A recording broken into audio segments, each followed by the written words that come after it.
The Final Phase by Kevin Haralson. The final stage. The night air was thick, heavy with the weight of coming rain.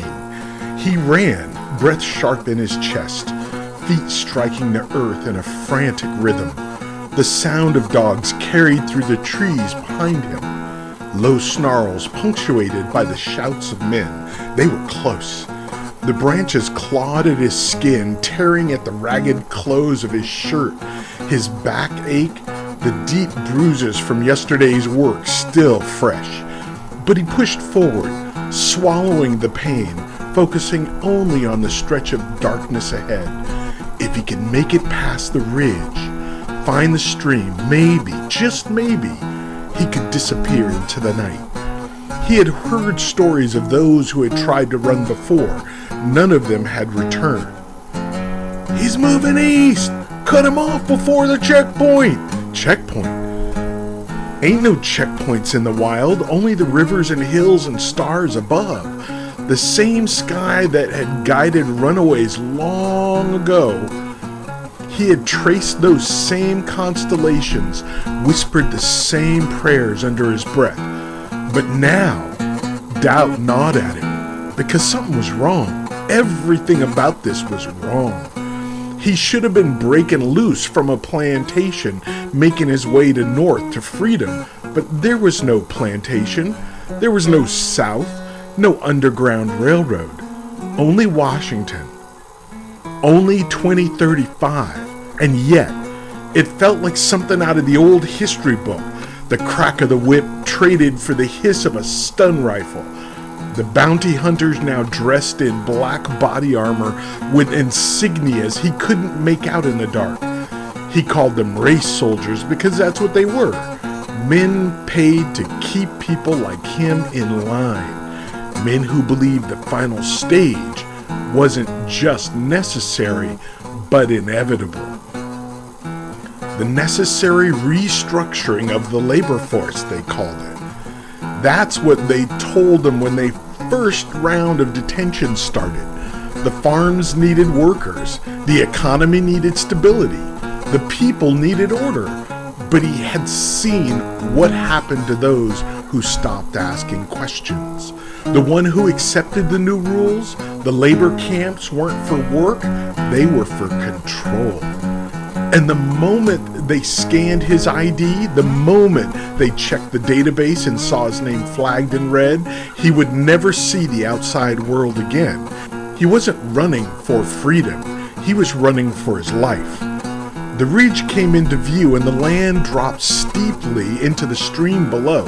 He could just make the jump. The water would carry him far enough away to buy time. But before he could move, the night exploded in white light. The race soldiers were already there, waiting. He skidded to a halt as the first one stepped forward, the glow of his visor illuminating a pale, scarred face. The man smirked, raising his rifle with practiced ease. "You really thought you could run, boy?" He didn't answer. The pendant in his pocket was warm now, pulsing with light only he could see. He didn't know what he had. He didn't know what it was. But if he was going down, he sure as hell wasn't going alone. The final stage, part 2, the price of running. The moment the race soldier lifted his rifle, he moved. He threw himself backward off the ridge, just as the shot cracked through the air. The force of the blast sent heat racing past his cheek, close enough to burn. Then, impact. His body struck the water, the cold like a slap to the chest. The current pulled him under, silencing the world above. His lungs screamed, his arms flailed, but he forced himself still. Let the river do its work. If they thought he was dead, they might stop looking. Or they might keep searching just to be sure. He let the current drag him downstream until his fingers found something. Roots, thick, tangled. He gripped them and pulled himself towards the bank, slipping into the shadows beneath the undergrowth. Above, the race soldiers cursed, shouting orders, their flashlights sweeping over the water. "He's gone! No way he survived that drop! Keep the drones on him! If he resurfaces, I want him processed immediately!" He didn't breathe until the voices faded. Then he crawled from the water, shaking, half drowned but alive. He staggered forward, gripping a low branch to steady himself. The wet fabric of his shirt clung to him. His ribs ached from the fall, but he didn't stop moving. He had to keep going. He had to get north. The last 10 years, they had all thought it was just talk at first. When President Michael Abernathy won the 2024 election, people told themselves things couldn't get worse. That the racism, the hate speech, the crackdowns on protesters were just campaign tactics, a show for the voters. Then the real work began. First, they targeted the activists. Anyone who had been part of a movement, anyone who had spoken out too loudly, too clearly, they were labeled agitators, then terrorists. Bank accounts were frozen, travel restricted, employers encouraged to cut ties. The first wave of arrests came soon after, but people still called it law and order. Then the digital tagging began. Under the guise of security, the government rolled out racial threat assessments. Every black person in America had a classification, buried in some database, cross-referenced with their online activity, job history, even their DNA markers, potential disruptors, moderate risk citizens, dangerous non-compliant individuals. No one knew exactly what list you were put on, but if you were on it, your life was no longer your own. Then the workforce reform started. By 2028, unemployment had reached record highs, and the government claimed black communities were suffering most. Their solution? A temporary work program that mandated employment for national stability. If you couldn't prove a job, they assigned you one. If you didn't show up, you disappeared. People tried to fight it. They marched, they wrote, they spoke. Then the race soldiers came. By 2030, the detainment centers were functioning openly. They weren't called prisons, not officially. They were stability zones meant to help integrate displaced citizens into the economy. That's when he knew. That's when they all knew. This wasn't about jobs. This wasn't about safety. It was the final stage. And by the time the rest of the world started asking questions, it was too late. A path north. He moved through the trees, sticking to the shadows. Every mile north was another chance, another stretch of road between him and the camps, between him and the race soldiers. Elijah had told him there was still a way out. If you can't make it past the Cascades, past the safe cities where there's still a place for us. He wasn't sure if it was true, but he had nothing left to lose. As he had climbed higher into the hill, the pendant in his pocket pulsed again. He pulled it out, watching the faint blue light flicker in his palm. He still didn't know what it was, only that it had answers.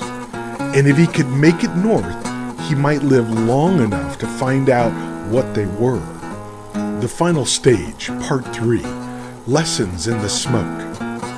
He moved through the trees, the damp earth soft beneath his feet. The wind carried the scent of pine and distant rain, but beneath it, he could still smell the smoke, the burning cities, the scorched fields where people once worked. Everything had changed. But the truth was, it hadn't changed overnight.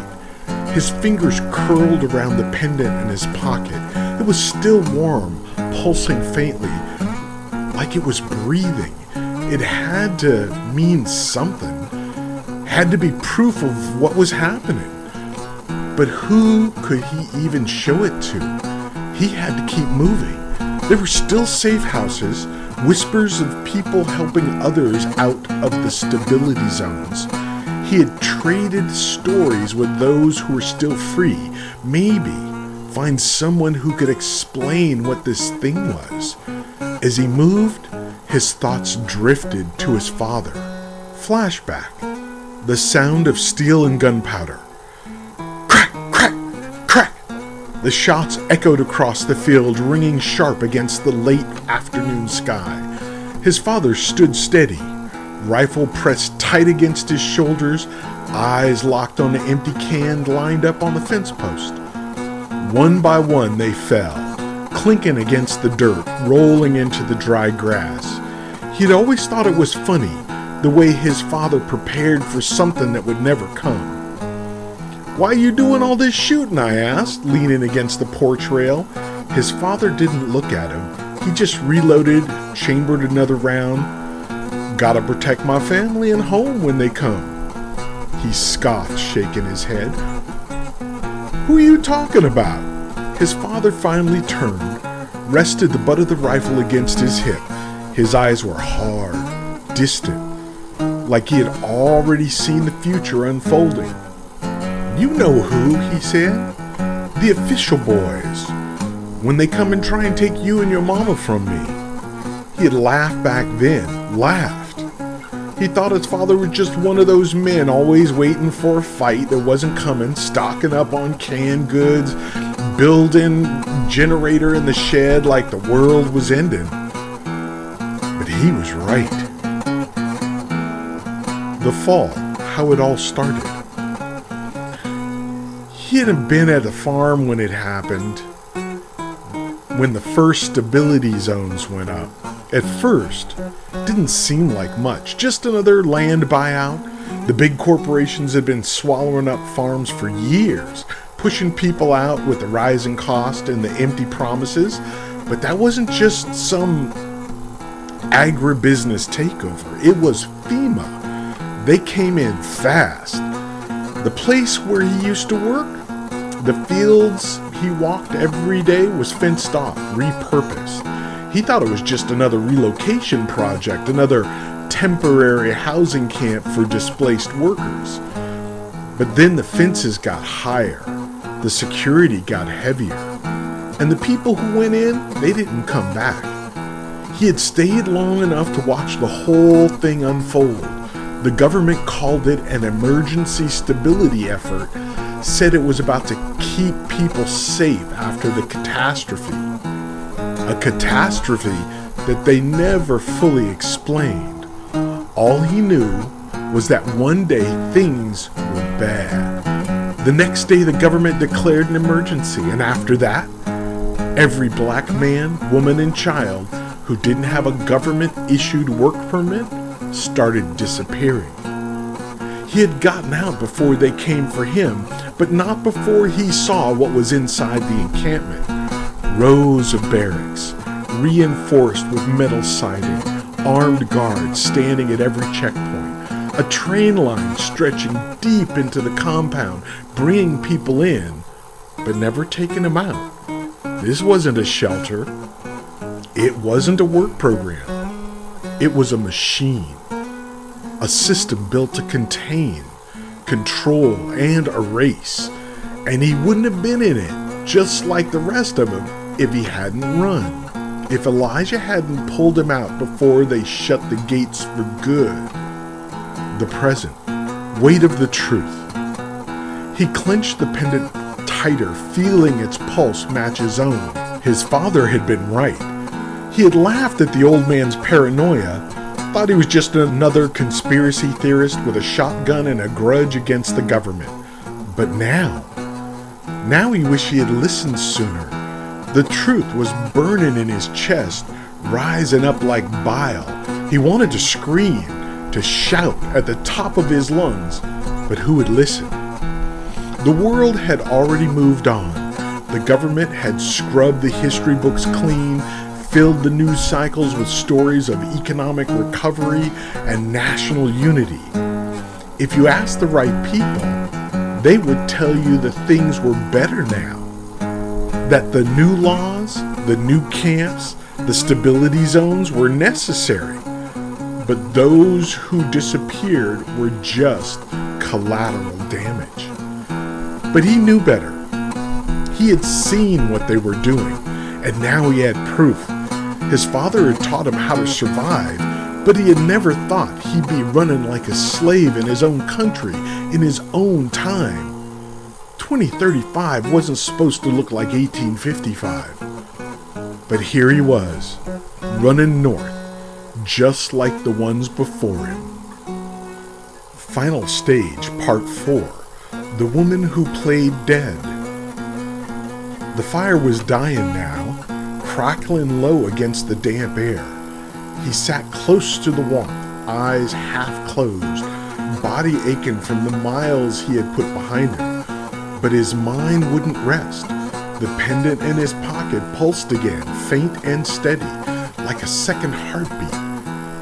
He turned it over in his hands, watching the soft glow between his fingers. The thing led him this far, had kept him moving, kept him alive, and now it had led him to her.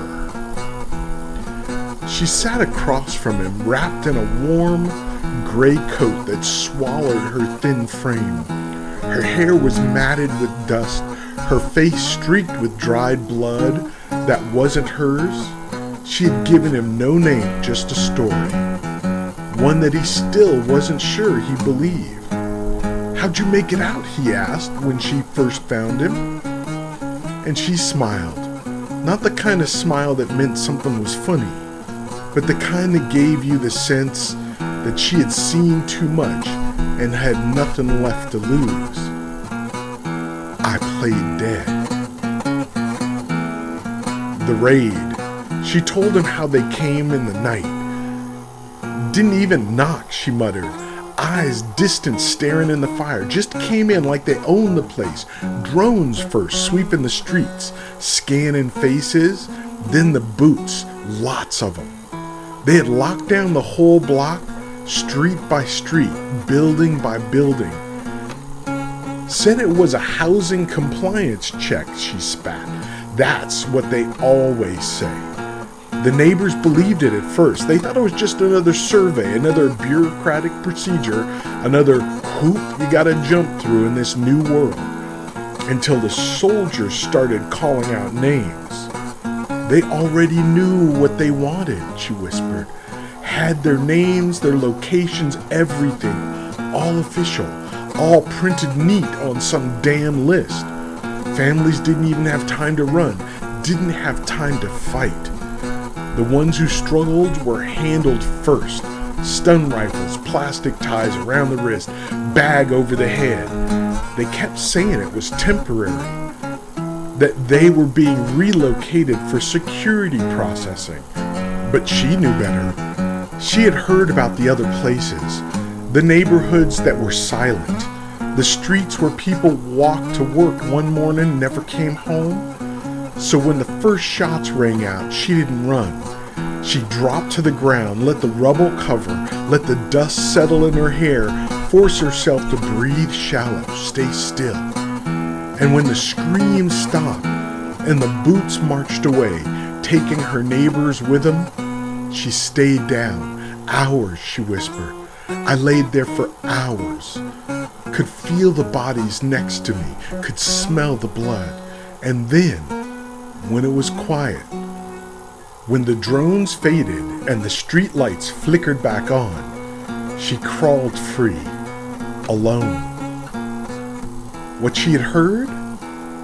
They talked while they worked. She said, wrapping her arms around herself, didn't care if anybody heard. Hell, maybe they wanted us to.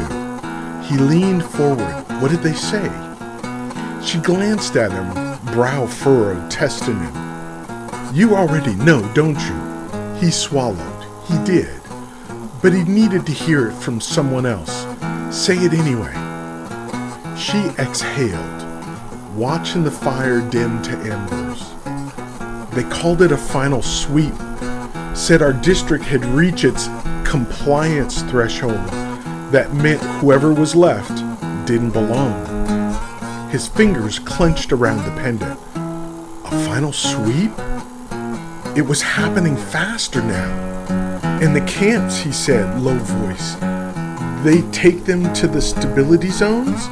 She gave a short, hollow laugh. They still calling them that, she muttered. Yeah, some of them, but not all. His stomach twisted. What do you mean? She hesitated. I heard one of the officers ask if they were still processing. The other one laughed, said camps were at capacity, said they didn't have time for processing anymore. She met his gaze, her face unreadable. You know what that means, don't you? He didn't answer. Because he did. He wasn't sure he wanted to say it out loud. What now? The fire burned low. The night stretched quiet around them, but the silence wasn't peace. It was waiting. She was watching him now, eyes sharp. You have something, don't you? She asked. Something important. His hands tightened around the pendant.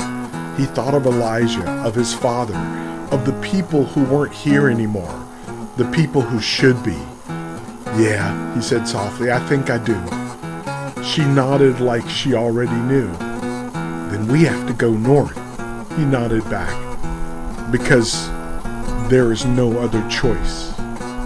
The final stage, part 5, the trickster's game.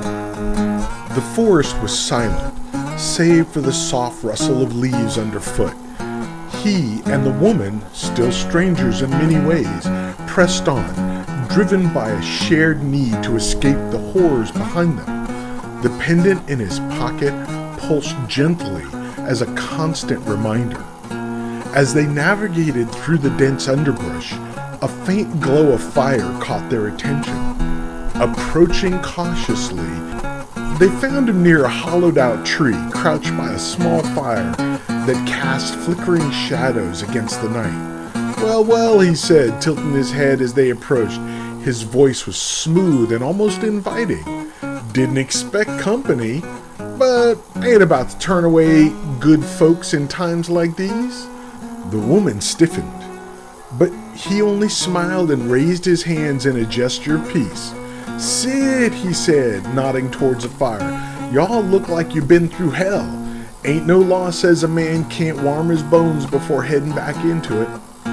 A tin pot sat nestled in the coals, something hot and steaming inside. A makeshift satchel lay open beside him, revealing strips of dried meat, a canteen of water, and a crust of bread. Gone now, he said, cutting a piece of bread and holding it out. Ain't poison, I swear it on my mama's grave. The man hesitated. The woman did too. But the hunger that gnawed at their insides and the fire was warm, so they sat and they ate. That was their first mistake. The trickster's mirror. He watched them carefully as they ate, mirroring their movements, their tones. If they sat stiff, he sat stiff. If they relaxed, just a little, he leaned back, rolling his shoulders as if to see. Ain't nothing to be afraid of. Times like these, gotta look out for each other, he said. The woman's eyes narrowed. And you're just out here alone, looking out for people? He gave a small chuckle, shaking his head. Nah, darling, I ain't stupid. Had a group once. Things got bad, people got desperate. You know how it goes. She glanced at the man beside her. He knew what she was thinking because he was thinking it too. They had seen what desperation looked like. You don't seem too desperate, the man said carefully. The trickster smiled. That's because I'm prepared. The way he said it made something tighten in the man's gut. Prepared how? The trickster leaned forward, poking at the fire with a stick. The flames flared up, casting deep shadows across his face. By paying attention. And then, because his ego wouldn't let him stop, he started talking. And what he said chilled them both. to the bone. A plan laid bare. "Y'all ever wonder how we got here?" he asked, glancing up. They didn't answer, but he didn't need them to. Most folks thinks it's just happened, that one day the world fell apart and boom, camps, stability zones, bounty list, all of it. But nah, his lips curled into a smirk. This has been cooking for years. The woman's grip on her bread tightened. "How do you know that?" He chuckled. "'Cause I was paying attention, sweetheart, unlike the rest of y'all." Then, because he wanted them to see how smart he was, because he thought they were already in his pocket, he told them everything. The plan began before they even noticed. It wasn't the catastrophes that made the government turn on him, it was just the excuse. The plan was always there, starting with the data, he said, voice casual. Back in late 2010s and early 2020s, they started tracking folks differently. Social scores, threat levels, little things no one paid attention to. But the real kicker, the NDAA, National Defense Authorization Act. The woman inhaled sharply. She knew. Yeah, you know what I'm talking about, he grinned. They've been locking people up without trial for years. Just need the right moment to scale it up, and once the national emergency hit, whoop, game on, baby. They were never meant to fight back. They were never meant to disappear. You ever hear about the work programs? Neither of them spoke. Of course you have, he continued, shaking his head. People thought it was just temporary. Just little things settled down, but then they started scooping folks up. Nobody asked questions. They had it sound so reasonable too. Just a little help getting back on your feet. His smirk deepened. Funny thing about help, it sure do look like a lot of cages if you stare at it long enough. The man clenched his jaw. "And you, what did you do?" The trickster grinned. "Simple," he said. "I started hunting heads before they could hunt mine." Silence. The fire crackled. The woman went rigid. And then they knew he wasn't like them. He wasn't running. He was a bounty hunter, and he had hunted his own. The pendant's warning. His pulse pounded, his instincts screamed at him to move, but he couldn't tip his hand, not yet. And that's when the pendant vibrated, low, subtle. A voice, quiet, steady, and clear as day, spoke in his inner ear. Do not react. Do not engage. You need to be at the riverbank in 30 minutes. Hand him your hat and ask him to fill it with water. He stiffened. Why, he thought. Because he set you up. The breath left his lungs. He almost looked at him, almost gave it away, but he stopped himself. The woman glanced at him. She could tell something had changed, but she didn't ask. Instead, he nodded slowly. "All right," he said. "Let's get moving." The setup. The river was quiet. The moon sat high. Silver light rippled over the black water. The trickster named Jeremiah had led the way. Still talking, still too damn confident. "Gotta keep hydrated," he said, shaking out his shoulders. "Go on, fill up. We got a long night ahead." He pulled off his hat and handed it to Jeremiah. And that was the moment that saved his life. A shot cracked through the air.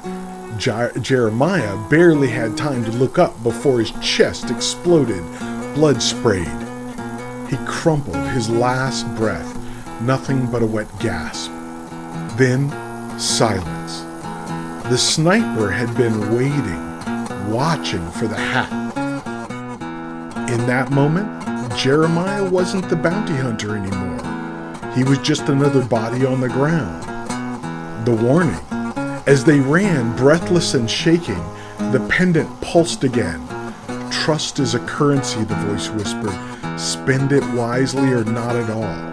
The man swallowed hard because in this world, one mistake was all it took. And the next time, they might not be so lucky.